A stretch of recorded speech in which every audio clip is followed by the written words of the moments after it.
क्षेत्र मनोर थाना में कुछ सड़कें एवं ब्रिज की स्वीकृति के संबंध में निम्न कार्य आज भी जैसे हरनौदा मनोर थाना मार्ग से देवरी जागीर के मध्य खेड़ा गांव के पास परवन नदी पर उच्च स्तरीय पुल का निर्माण व एमडीआर सड़कें।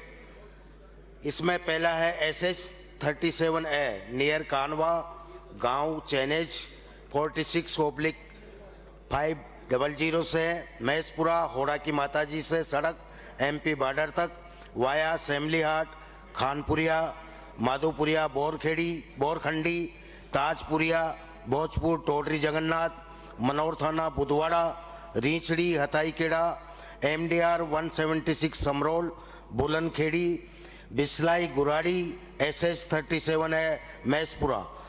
दूसरा है पीपलिया चौराहे से कामखेड़ा देवरी जागीर हरनौदा रोड सोरती पाडलिया चंदीपुर केरखेड़ा कुंडाखेड़ा लोधीपुरा। नवीन सड़कें हैं। पहला है नवीन सड़क लसुड़ेसा से गोकलपुरा ब्लॉक आकलेरा MDR 380 से कचनारी सड़क ठीकरिया से सेतकेड़ी वाया मानपुरा गांवड़ी छान से मोगियाबे डूंगर गांव से माला टोटा देवरी मंदिर से खेरिया रामपुरिया खुर्द शोपुर सेदरा। सातवां है विधानसभा क्षेत्र मनोर थाना में जूना खेड़ा अकलेरा पचोला आमेटा में न्यू रेलवे स्टेशन तक पहुंच मार्ग का निर्माण कार्य।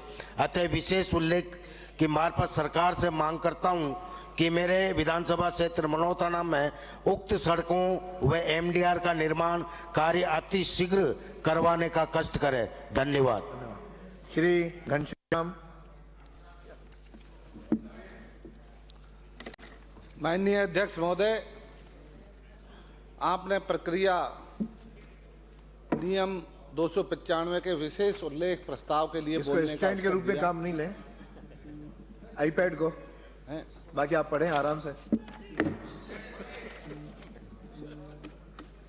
इसके लिए आपका बहुत बहुत धन्यवाद। माननीय अध्यक्ष महोदय, मेरे विधानसभा क्षेत्र टोडा भीम में के संबंध में मैं आपसे निवेदन करना चाहूँगा कि अविलंब लोक महत्व के विषय और राज्य सरकार का ध्यान आकर्षित करना चाहता हूँ। मेरे विधानसभा क्षेत्र टोडा भीम में विगत 2 वर्षों में प्राथमिक स्वास्थ्य केंद्र व उप स्वास्थ्य केंद्र क्रमोन्नत नहीं हुए हैं। ऐसी स्थिति में विधानसभा क्षेत्र के जिला मुख्यालय से दूरस्थ होने की वजह से आमजन और चिकित्सीय सुविधा प्राप्त करने में परेशानी उठानी पड़ती है। दुर्घटना व गंभीर परिस्थितियों में समय पर समुचित इलाज नहीं मिल पाने से काफ़ी जनहानि हुई है। माननीय अध्यक्ष महोदय, क्षेत्र के प्राथमिक एवं उप स्वास्थ्य केंद्रों की स्थिति को देखते हुए उनका क्रमोन्नयन व नवीन उप स्वास्थ्य केंद्र खोले जाने थे जो नहीं खोले गए हैं। क्षेत्र में आम जनता की मांग को देखते हुए निम्न प्राथमिक स्वास्थ्य केंद्र व स्वास्थ्य केंद्रों को क्रमोन्नत किया जाकर निम्न नवीन स्वास्थ्य केंद्र खुलवाए जाकर राहत प्रदान की जावे। माननीय अध्यक्ष महोदय, प्राथमिक स्वास्थ्य केंद्र गढ़मोरा करीरी पदमपुरा को सामुदायिक स्वास्थ्य केंद्रों में क्रमोन्नत किया जावे। व उप स्वास्थ्य केंद्र शहर गढ़खेड़ा तालचड़ा माचड़ी को प्राथमिक स्वास्थ्य केंद्र में क्रमोन्नत किया जावे। अतः सरकार से मेरा निवेदन है कि लोक हित को देखते हुए निम्न प्राथमिक स्वास्थ्य केंद्रों व उप स्वास्थ्य केंद्रों को क्रमोन्नत किया जाकर आम जन को राहत प्रदान की जावे। माननीय अध्यक्ष महोदय, और जो खाली रविंद्र सिंह भाटी इतने लिखा हुआ ही पढ़ा जाता है 295 में और कोई प्रोविजन नहीं है। धन्यवाद अध्यक्ष महोदय। और कोई प्रोविजन नहीं है। बाकी अन्य नियमों में आओ। ओरण और गोचर के संरक्षण के संबंध में विशेष उल्लेख पे आपने मुझे बोलने का मौका दिया। माननीय अध्यक्ष महोदय, खेजड़ी मात्र एक पेड़ नहीं है। मरुस्थलीय राजस्थान में जल जीवन जलवायु और जीविका का आधार है। मां अमृता देवी जी सहित 363 लोगों ने खेजड़ी की रक्षा के लिए अपने प्राणों का बलिदान देकर सिर सांठे रुख रहे तो भी सस्तो जान की परंपरा को जीवित रखा। आज उसी खेजड़ी को अंधाधुंध काटा जा रहा है, जिससे क्षेत्र की संस्कृति, पर्यावरण, पारिस्थितिकी, सामाजिक और आर्थिक संतुलन गंभीर रूप से प्रभावित हो रहा है। पिछले 15 वर्षों में जोधपुर, जैसलमेर, बाड़मेर और बीकानेर जिलों में 26 लाख से अधिक खेजड़ी के पेड़ काटे जा चुके हैं और आने वाले समय में 50 लाख खेजड़ियां और काटी जाएगी। राजस्थान आज उस मोड़ पर खड़ा है जहां उसका राज्य वृक्ष खेजड़ी, राज्य पशु ऊंट, राज्य पक्षी गोडावण तीनों ही विलुप्त होने की कगार पर पहुंच चुके हैं। कहीं हम वो आखिरी पीढ़ी तो नहीं जो बाबू जी, गोगा जी, मेहा जी, हड़बू जी, जाम्बो जी, रामदेव जी, तेजा जी, आला जी और पनराज जी जैसे हमारे पूर्वजों द्वारा गोधन, खेजड़ी और ओरण की रक्षा के लिए किए गए संघर्ष और बलिदान के स्वर्णिम इतिहास को समाप्त कर रहे हैं। हमने अपनी पीढ़ियों की धरोहर सौंपी है, लेकिन स्थानीय लोगों को ना बिजली मिली, ना CSR का लाभ मिला, ना युवाओं को रोजगार मिला। पारिस्थितिकी तंत्र का विनाश, पशुधन का खात्मा, चारागाहों का नाश और पलायन बढ़ा है। आज राजस्थान का प्रत्येक जिला ओरण, गोचर और खेजड़ी की रक्षा के लिए खड़ा है। मैं इस सदन से इन जन आंदोलनों को पूर्ण समर्थन देता हूं और प्रदेश सरकार से विशेष आग्रह करता हूं, खेजड़ी संरक्षण हेतु कठोर कानून बनाया जाए ताकि इन्हें बचाया जा सके और साथ ही UGC के एक्ट में परिवर्तन से जनता में रोष है, सरकार विशेष कदम उठाए। श्री गणेश राज बंसल। श्री गणेश राज माननीय अध्यक्ष महोदय, आज विशेष उल्लेख प्रस्ताव 295 हनुमानगढ़ जिले में आर्म्स लाइसेंस जारी करने के समय पर बोलने का मौका दिया, उसके लिए आपका बहुत बहुत धन्यवाद। महोदय, हनुमानगढ़ जिला एवं सीमावर्ती इलाकों में जान से मारने की धमकी देकर फिरौती मांगने के मामले में दिन प्रतिदिन बढ़ोतरी हो रही है। आसपास के क्षेत्र में धमकाने और मारने के उद्देश्य से गोली चलाने की घटनाएं निरंतर घटित हो रही हैं। इसके अतिरिक्त इस क्षेत्र में वैकल्पिक नशे के अत्यधिक चलन से अपराध का ग्राफ हर वर्ष बढ़ता जा रहा है। उल्लेखनीय है कि हनुमानगढ़ जिला में नवीन, मृत्युपरांत एवं वृद्धावस्था श्रेणी के आरंभ लाइसेंस जारी करने में बहुत ही संकोचपूर्ण एवं सख्त परंपरागत नीति अपनाई जाती है। इस क्षेत्र के बदलते सामाजिक और आपराधिक प्रवेश के चलते स्थानीय नागरिकों की आत्मरक्षा के लिहाज से आरम्स लाइसेंस जारी करने हेतु विरल नीति अपनाया जाना अत्यंत आवश्यक महसूस हो रहा है। अतः अध्यक्ष महोदय के माध्यम से माननीय मुख्यमंत्री महोदय से निवेदन है कि हनुमानगढ़ जिला में नवीन, मृत्युपरांत, वृद्धावस्था श्रेणी के आरम्स लाइसेंस जारी करने हेतु आवश्यक दिशा निर्देश जारी कर स्थानीय नागरिकों को राहत प्रदान करें। धन्यवाद। श्री बाल मुकुंदाचार्य। माननीय सदस्य। धन्यवाद अध्यक्ष महोदय। प्रक्रिया नियम 295 के तहत विशेष उल्लेख प्रस्ताव। महोदय, जयपुर परकोटा क्षेत्र में प्रतिदिन बड़ी मीनारें, जो लिखा है वही पढ़ना है। बिल्कुल वही मैं निवेदन कर रहा हूँ। धर्मस्थलों पर लाउड स्पीकरों की आवाज निर्धारित सीमा पर किए जाने के संबंध में महोदय, जयपुर शहर में तमाम बड़े मस्जिदों पर 4-4, 5-5 मंजिल चढ़ाकर मीनारें खड़ी करना, बड़े लाउड स्पीकर उस पर लगे रहना, जिनकी आवाज़ से तय मानकों से बहुत अधिक होने के कारण क्षेत्रवासियों में बहुत बड़ी समस्या का सामना करना पड़ता है। विद्यार्थी सुबह अध्ययन करते हैं, इनको इन तेज आवाज़ से व्यवधान उत्पन्न होता है। प्रातः 4 बजे से ही तेज आवाज़ में बोलना शुरू हो जाता है, जिससे आम आदमी की नींद को भी खलल पड़ता है, जो उनके अधिकारों का हनन है। स्थानीय लोगों द्वारा मस्जिदों में जाकर लाउड स्पीकरों की आवाज कम करने के लिए निवेदन किया, आवाज यहाँ तक नहीं आए, परंतु धर्म विशेष के लोग झगड़ा करने पर उतारू हो जाते हैं, जिससे क्षेत्र में माहौल बिगड़ने की स्थिति पैदा होती है। आगे रह करके मैंने भी पूर्व में अनेक बार इस संबंध में शिकायत की है। संबंध में प्रकरण विभिन्न स्तरों पर उठाया है, लेकिन आज तक इस संबंध में कोई भी दिशा निर्देश जारी नहीं किए गए हैं, कठोर कार्रवाई नहीं की गई है। रमजान माह में तो हालत ये हो जाती है कि एक्स्ट्रा लाउड स्पीकर लगाकर पूरे कॉलोनियों में लगा दिए जाते हैं और तेज आवाज कर दी जाती है, जिससे बीमार वृद्ध बच्चों को परेशानी होती है। प्रक्रिया विशेष उल्लेख प्रस्ताव के माध्यम से मेरा सरकार से निवेदन है, गुम्बदों में लाउड स्पीकर को कम करवाएं या हटवाया जाए तथा इनकी आवाज में सीमा निर्धारित की जाए।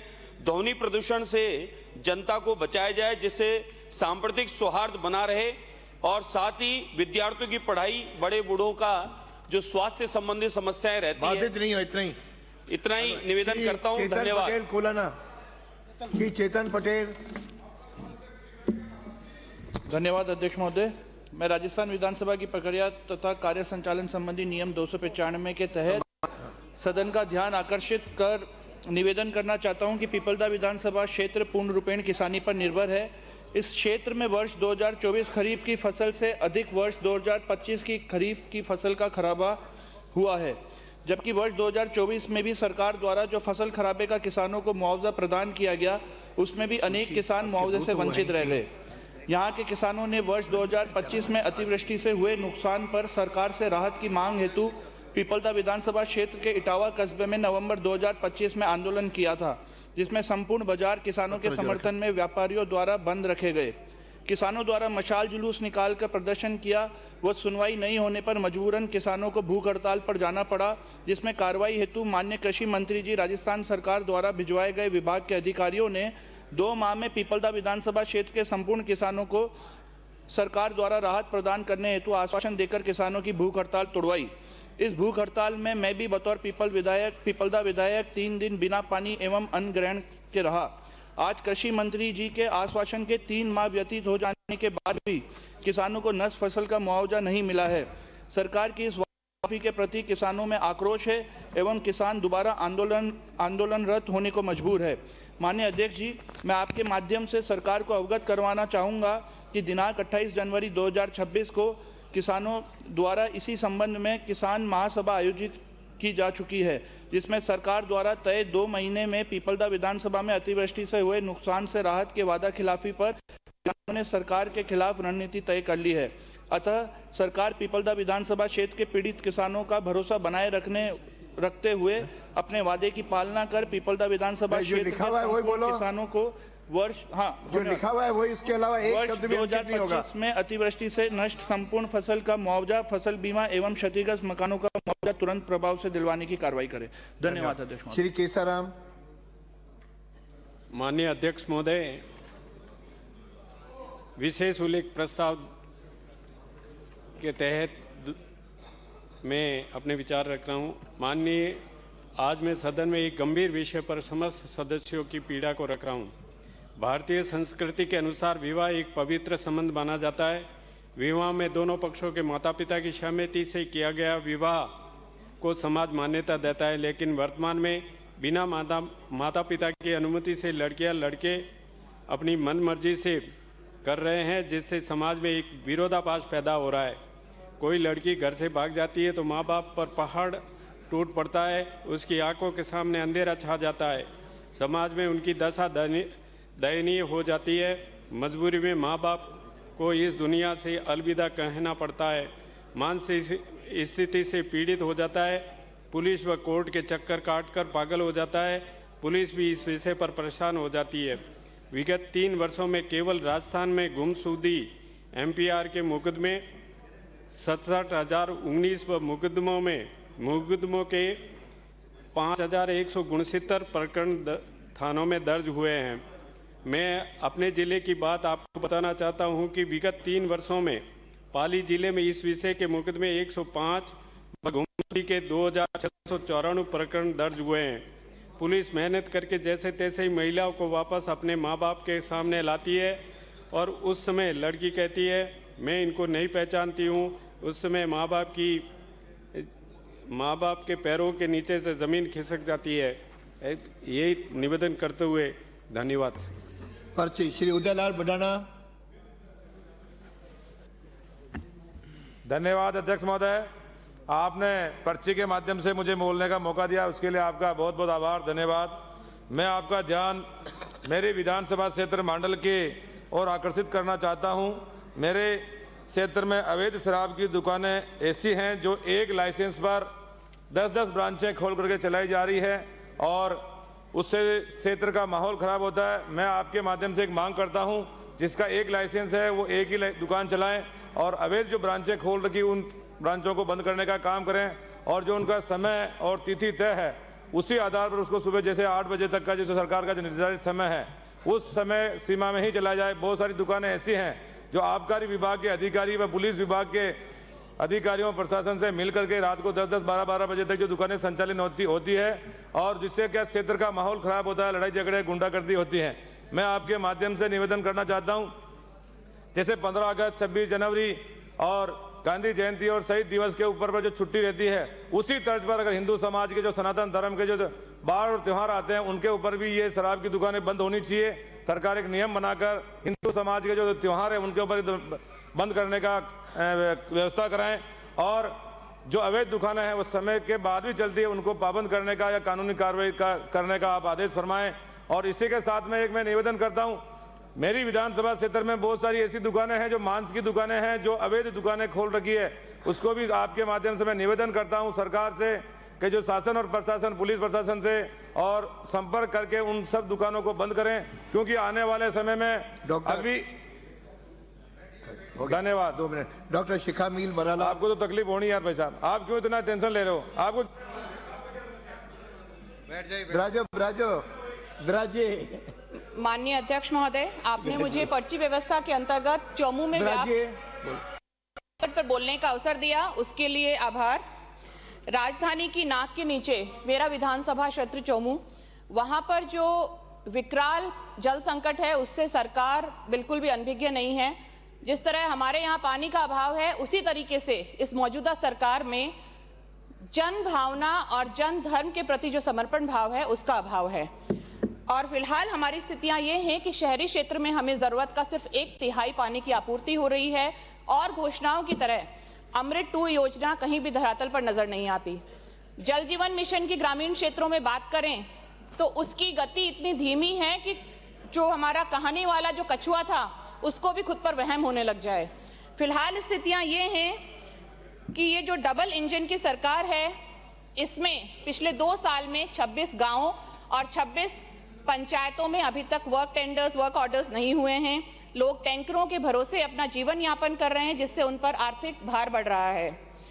चोमू को ना बिसलपुर योजना में जोड़ा गया है, ना पीकेसी ईआरसीपी योजना से जोड़ा गया है। और ये जो व्यथा है ये सिर्फ मेरी ही नहीं, मेरे बहुत सारे साथी विधायकों की भी है। सत्ता पक्ष में बैठे भी बहुत सारे साथी हैं जो लोग मन ही मन में कहीं कृतज्ञ होंगे कि उनके मुद्दे हम उठा रहे हैं।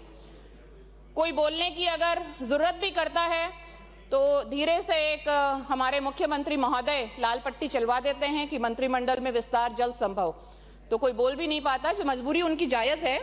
पर फिलहाल जो हमारी स्थितियां हैं, एक जो भी सरकार है अगर जिम्मेदार सरकार है तो ये मूल जिम्मेदारी है कि आम जन को पर्याप्त और स्वच्छ पेयजल उपलब्ध कराया जाए।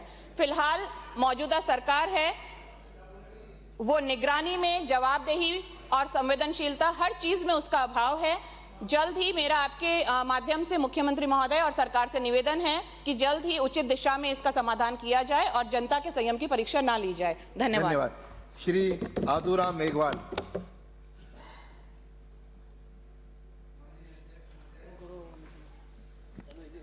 आपने मुझे विधानसभा प्रक्रिया कार्यप्रणाली में पर्ची के पद्धति के माध्यम से सदन में बोलने का सुअवसर दिया, इसलिए आपका बहुत बहुत आभार प्रकट करता हूं। मैं विधानसभा क्षेत्र चौहटन सहित संपूर्ण बाड़मेर जिला के शिक्षा के क्षेत्र में ऐसे प्रमुख मुद्दे हैं कि और राज्य सरकार और माननीय शिक्षा मंत्री जी का ध्यान आकर्षण करना चाहता हूं कि पूर्ववर्ती सरकार द्वारा प्रदेश में बिना किसी मापदंड, भौतिक तथा मानव संसाधन के अभाव में आलन फालन में अपने स्वार्थ को उद्देश्य पूर्ति के लिए ऐसे अनेक नवीन राजकीय विद्यालय हैं जो खोले गए और ऐसे अनेक विद्यालय जिनको क्रमोन्नत किया गया आलन फालन के अंदर, जहां आवश्यकता नहीं थी। साथ ही छात्र छात्रा नामांकन के अभाव में भी ऐसे अनेक राजकीय विद्यालयों को क्रमोन्नत कर दिया गया जो शैक्षणिक मापदंडों को पूर्ण नहीं करता है तथा पूर्ववर्ती सरकार द्वारा विधानसभा क्षेत्र चौहटन और संपूर्ण जिले के अंदर मापदंड एवं भौतिक संसाधनों की पूर्ति के बिना आनंद फालन में अनेक राजकीय विद्यालयों को महात्मा गांधी अंग्रेजी विद्यालय, जहां वहाँ अनुसूचित जाति और जनजाति के छात्रों की संख्या अधिक होने के कारण शिक्षा के क्षेत्र में दिनों निम्न होता जा रहा है।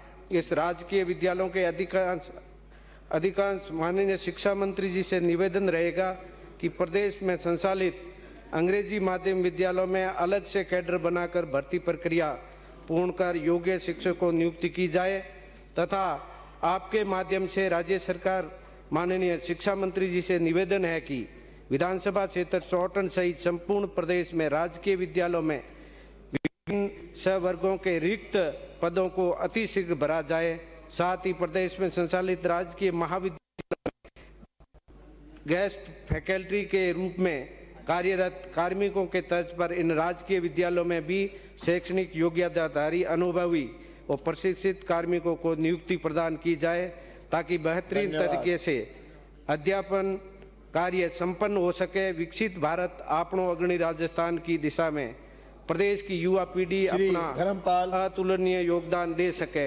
धन्यवाद। माननीय अध्यक्ष महोदय, मैं आज पर्ची पे चर्चा के माध्यम से एक अति गंभीर मुद्दे पर चर्चा करना चाहता हूं।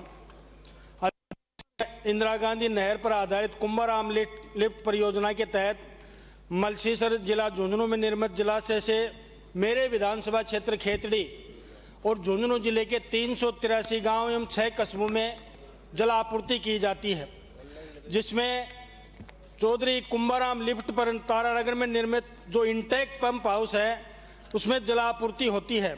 गत 2 माह से जल संसाधन विभाग द्वारा आवंटित जल उपलब्ध नहीं कराने के कारण एक गंभीर समस्या उत्पन्न हो चुकी है।